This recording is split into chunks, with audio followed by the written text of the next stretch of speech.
Welcome to C programming tutorial channel. আজকের এই video টিউটোরিয়ালে আমরা ইন্টিজার ডেটা টাইপ ম্যানিপুলেশন করা শিখব এবং আমাদের কম্পিউটারের ধরন অনুযায়ী কি পরিমাণ মেমরি স্পেস অ্যালোকেট হচ্ছে তা চেক করা শিখব। প্রথমেই কোড ব্লক আইডি ওপেন করে নিচ্ছি। কোড ব্লকস হলো একটি ক্রস প্ল্যাটফর্ম আইডি যা একাধিক কম্পাইলার সমর্থন করে। তোমরা কোড ব্লক আইডি দ্বারা সি প্রোগ্রাম চালানোর সহজ পদক্ষেপগুলি এখন লক্ষ্য করো।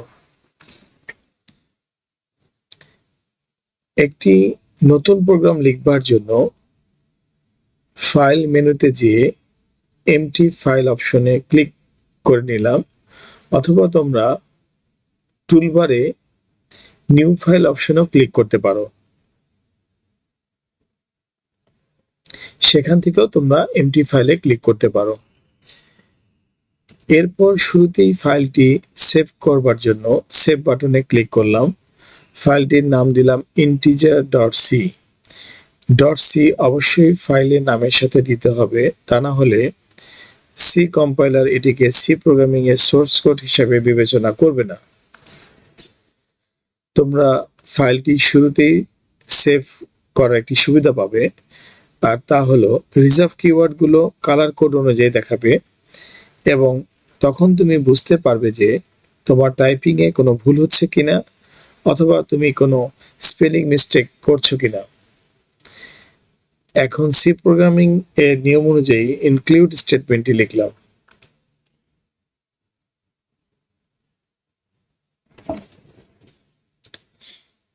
Hash include angle bracket open stdio.h angle bracket close hash include stdio.h। এরপর আমরা মেইন ফাংশনের বডি স্পেস তৈরি করে নিব। void main curly braces open curly braces close double backslash এর মাধ্যমে একটি কমেন্ট লিখছি, input and output using integer number. আমরা জানি ডাবল ব্যাকস্ল্যাশ এর ভিতরে আমরা যা কিছু লিখব কম্পাইলার সেটিকে রিড করবে না। কমেন্ট থেকে আমরা এই প্রোগ্রামের মূল উদ্দেশ্য বুঝতে পারছি। প্রোগ্রামে প্রয়োজনের বাইরে কমেন্ট লিখবার অভ্যাস করা উচিত নয়। এটি ইন্টিজার টাইপ ভেরিয়েবল ডিক্লেয়ার করলাম, একটি ইন্টিজার টাইপ ভেরিয়েবল ডিক্লেয়ার করলাম যার নাম হচ্ছে a।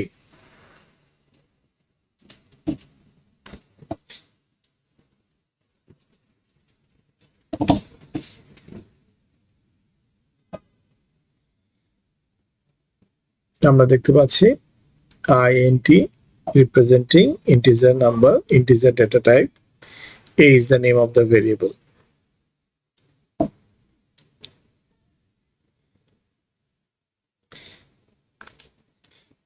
এখানে a ভেরিয়েবলে মান নেবার জন্য আমি scanf ফাংশনটি লিখলাম। আমরা জানি যে ইন্টিজার ডেটা টাইপের ভেরিয়েবলে মান দেবার জন্য %d স্পেশাল ক্যারেক্টার ব্যবহার করতে হয়, যাকে আমরা ডেটা টাইপ স্পেসিফায়ার বলি। এম্পারস্যান্ড অথবা অ্যাড্রেস অপারেটর চিহ্নটি ভেরিয়েবলের নামের সাথে দিতে হয়, কারণ এটিকে অ্যাড্রেস অপারেটর বলা হয়ে থাকে।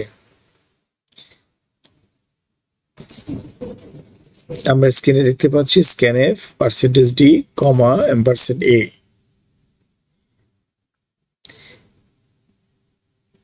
এরপর প্রিন্টএফ ফাংশনটি লিখলাম। একইভাবে ইনপুট নেবার মতো করে আউটপুট দেখানোর জন্য ডেটা টাইপ স্পেসিফায়ার ব্যবহার করলাম। শুধুমাত্র %d এর সাথে \n দিলাম, যাতে আউটপুট দেখানোর পরে একটি নতুন লাইন তৈরি হয়। একের অধিক আউটপুট দেখার জন্য \n স্পেশাল ক্যারেক্টারটি গুরুত্বপূর্ণ ভূমিকা পালন করে। এখানে ইন্টিজার ডেটা টাইপকে কনসিডার করে আমরা ইনপুট হিসেবে 500 দেব। আমরা একটু কম্পাইল করাটা একটু দেখি। আমরা প্রথমে লিখেছি scanf, যার মাধ্যমে ইনপুট নিব এবং printf এর মাধ্যমে আউটপুটটি দেখার চেষ্টা করব। আমরা টুলবারে কম্পাইল এন্ড রান বাটনে ক্লিক করলাম। এখানে ইনপুট হিসেবে 500 লিখে এন্টার দিলাম। আমরা দেখতে পাচ্ছি প্রথম লাইনে 500 এটি ইনপুট এবং পরের লাইনে যে 500 আউটপুট হিসেবে এসেছে। এখানে ইন্টিজার ডেটা টাইপকে কনসিডার করে আমরা কিন্তু এই 500 ইনপুট দিয়েছি, আউটপুটও 500 আসলো। এই প্রোগ্রামটির মাধ্যমে আমরা ইন্টিজার টাইপের ডেটা ইনপুট নেওয়া এবং আউটপুট দেখার অনুশীলন করলাম। আসলে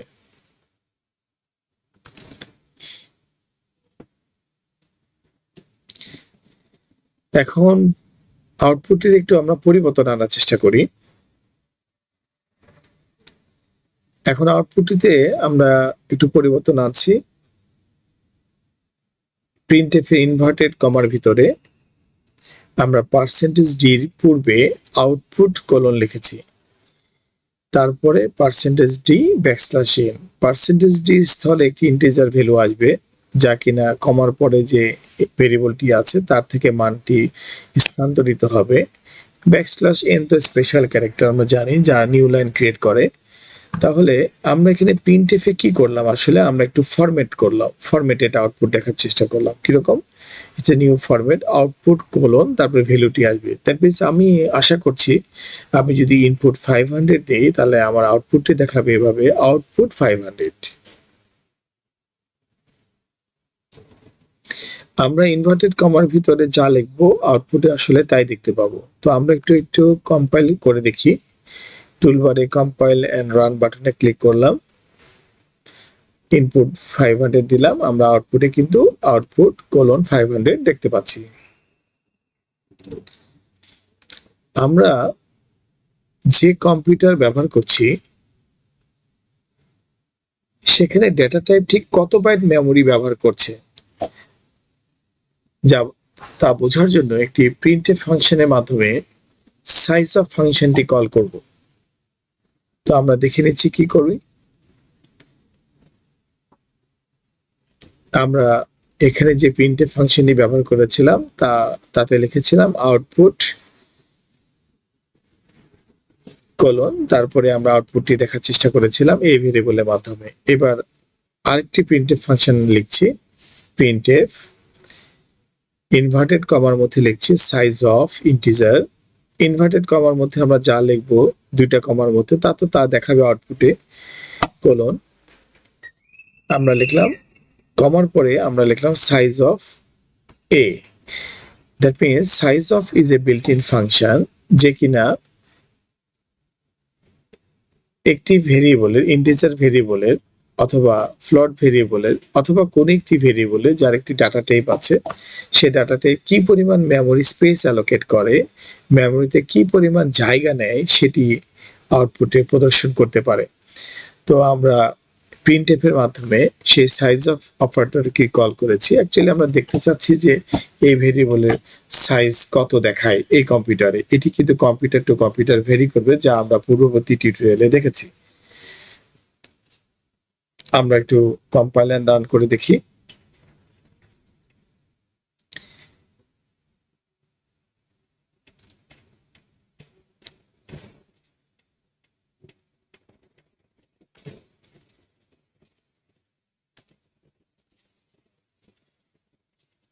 আমরা ইনপুট দেখতে পাচ্ছি যে আমরা ইনপুট 500 লিখে এন্টার প্রেস করলাম,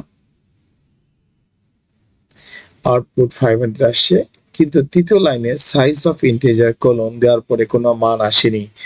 এর মানে হচ্ছে আমরা কোনো টাইপিং এরর করেছি অথবা আমরা কোনো গুরুত্বপূর্ণ প্যারামিটার লিখিনি। তো আমরা একটু কোড উইন্ডোতে ব্যাক করি। আমরা দেখতে পাচ্ছি যে আমরা লিখেছি printf first bracket open inverted কমার মধ্যে লিখেছি size of integer inverted comma শেষ।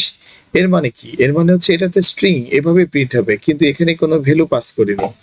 যদি আমরা সাইজ অফ বাইটে প্রকাশ হচ্ছে, সাইজ অফ যেহেতু বাইটে প্রকাশ হচ্ছে, দ্যাট মিনস সাইজ অফ ডাটাটাকে আউটপুটে দেখাতে গেলে আমাদের পার্সেন্টেজ ডি দেখাতে হবে, কারণ 4 বাইট, 8 বাইট, 2 বাইট এগুলো কি ধরনের নাম্বার? এগুলো ইন্টিজার নাম্বার। সো আমরা এখানে দেখেন, আমরা এখানে পার্সেন্টেজ ডি লিখছি, পার্সেন্টেজ ডি ব্যাকস্ল্যাশ এন লিখলাম। That means size of integer colon percentage D backslash N. Percentage ডির স্থলে একটি ইন্টিজার ভ্যালু প্রতিস্থাপিত হবে, ব্যাকস্ল্যাশ এন মানে এই আউটপুটটি দেখানোর পরে একটা নতুন লাইন ক্রিয়েট হবে। আমরা আসলে আমার কম্পিউটারে কিংবা আমাদের কম্পিউটার সিস্টেমে ঠিক ডেটা টাইপটি কত বাইট মেমোরি ব্যবহার করছে তা বোঝার জন্য একটি প্রিন্টএফ ফাংশন লিখলাম। এই প্রিন্টএফ ফাংশনটি আমরা লিখলাম, এর মাধ্যমে সাইজ অফ ফাংশনটি আমরা কল করলাম। দ্যাট মিনস এই সাইজ অফ ফাংশনটি আমরা প্রিন্টএফ ফাংশনের মাধ্যমে কল করতে পারি অথবা কোনো একটি ভেরিয়েবলে মান দিতে পারি। ঠিক এভাবেই সাইজ অফ ফাংশন কল করে প্যারামিটার ব্লকে যে ভেরিয়েবলটির মেমোরি সাইজ দেখতে চাই তার নাম দিতে হবে। প্যারামিটার ব্লক মানে কি? কোন একটি ফাংশনের ফার্স্ট ব্র্যাকেট অন এবং ফার্স্ট ব্র্যাকেট ক্লোজ এর মাঝখানে যে জায়গাটি থাকে এটি তার প্যারামিটারের জায়গা, মানে সে যে ভ্যালুটি আদান প্রদান করতে পারে সেই ভেরিয়েবলটির নাম দিতে হবে। আচ্ছা, যেহেতু সাইজ বাইটে প্রকাশ করবে, যার ভ্যালু পূর্ণ সংখ্যার রূপে আমাদের সামনে আসবে, যেমন 2, 4, 8 ইত্যাদি ইত্যাদি, 2, 4 অথবা 8, তাই আমরা আউটপুটটি দেখার জন্য percentage D data type specifier ব্যবহার করব। মানে মনে রাখতে হবে যে সাইজ অফ অপারেটর থেকে যদি, সাইজ অফ ফাংশন থেকে যদি আমি কোনো ভেরিয়েবলের সাইজটাকে আউটপুটে দেখাতে চাই তাহলে আমি ডাটা টাইপ স্পেসিফায়ার হিসেবে পার্সেন্টেজ ডি ব্যবহার করব। ওকে, আমরা কারেকশন করার পরে একটু কম্পাইল এবং রান করি। আমরা টুলবার থেকে কম্পাইল এন্ড রান বাটনে ক্লিক করলাম।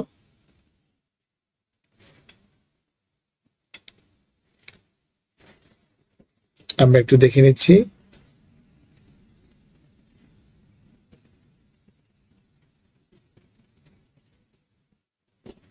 ইনপুট হিসেবে 500 দিলাম, আউটপুট আসলো 500, আউটপুট কোলন 500, এবং তারপরের লাইনে আমরা 3 নম্বর আউটপুটটি দেখতে পাচ্ছি, size of integer colon. That means এটা তো এটার ক্যাপশন। এই 4টাকে কি, এই 4টা কি আসলে? এই 4টা হচ্ছে আমি যে এই ভেরিয়েবলটা ব্যবহার করেছি, অর্থাৎ এই যে 500 যে ভ্যালুটা আমি দিয়েছি, এটা যে মেমোরি লোকেশনে আছে সেই মেমোরি লোকেশনের ফুল স্পেসের সাইজ হচ্ছে 4 বাইট। এটি আমরা আউটপুটে দেখতে পাচ্ছি। তুমি স্ক্রিনে কিন্তু পরিষ্কারভাবে ইনপুট 500 দেওয়ার পরে আউটপুটে 500 এবং সাইজ 4 বাইট দেখতে পাচ্ছ। ওকে, এই প্রোগ্রামটির মাধ্যমে আসলে তোমরা কি শিখছো? এটি ইন্টিজার ডেটা ইনপুট, আউটপুট এবং উক্ত কম্পিউটারে ইন্টিজার ডেটা টাইপ ডিক্লেয়ার করলে ঠিক কত বাইট মেমোরি স্পেস অ্যালোকেট হয় তা উপস্থাপন করা হয়েছে পরিষ্কারভাবে। এই প্রোগ্রামটি কিন্তু তোমরা কম্পিউটারে কম্পোজ করবে এবং ভেরিয়েবলের মান হিসেবে এক এক সময় এক এক ডাটা দিয়ে সর্বোচ্চ 4 বাইট পর্যন্ত ডাটা দিয়ে টেস্ট করে দেখবে যে ইনপুট তুমি যা দিচ্ছ আউটপুটে কি আসছে এবং সাইজ অফ ফাংশনটি কি পরিমাণ বাইট রিটার্ন করছে। তার মিনস ওই ভেরিয়েবলটি কি সাইজের ভেরিয়েবল, মানে মেমোরিতে কি পরিমাণ স্পেস অ্যালোকেট করেছে এটাই তুমি দেখতে পাবে। এটি কম্পিউটার টু কম্পিউটার ভেরি করতে পারে, যেমন তোমার কম্পিউটারে একরকম রেজাল্ট আসতে পারে, তোমার ইউনিভার্সিটি কিংবা তোমার কলেজের কম্পিউটারে আরেক রকম রেজাল্ট আসতে পারে। এটি ডিপেন্ড করছে তুমি যে আর্কিটেকচার ইউজ করছো, কম্পিউটারের যে অপারেটিং সিস্টেম এবং কম্পিউটার সিস্টেমের যে আর্কিটেকচারটি ইউজ করছো তার উপরে ভিত্তি করে। পরবর্তী ভিডিওতে আমরা দুটি ইন্টিজার ডেটা নিয়ে বেসিক অ্যারিথমেটিক অপারেশনের একটি প্রোগ্রাম তৈরি করা দেখব। দ্যাট মিনস একটি অ্যারিথমেটিক অপারেশনের একটি প্রোগ্রাম আমরা তৈরি করব এবং সেটি নিয়ে আলোচনা করব, যেখানে দুটি ইন্টিজার ডেটা টাইপ থাকবে, দুটি ইন্টিজার ভেরিয়েবল থাকবে, কিন্তু দুটি ইন্টিজার ভেরিয়েবলেরই ডেটা ম্যানিপুলেশন আমরা একসাথে দেখব। তো আজকে এই ভিডিও টিউটোরিয়ালটি এখানে শেষ করছি। তোমাদের সকলকে ধন্যবাদ জানাচ্ছি।